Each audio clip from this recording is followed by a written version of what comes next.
Hi friends, welcome in online Infotech. I hope you are fine.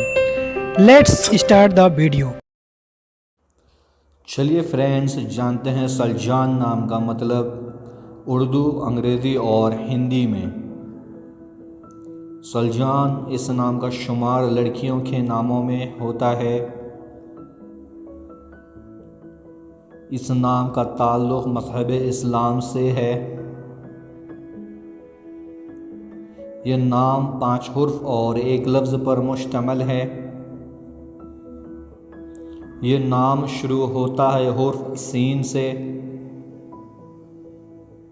इस नाम के अफराद के लिए खुशकिस्मती नंबर 9 माना जाता है। इस नाम का ताल्लुक़ तुर्किश ज़बान से है।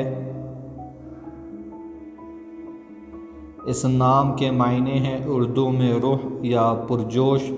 इंग्लिश मीनिंग इज़ सोल और वाइब्रेंट।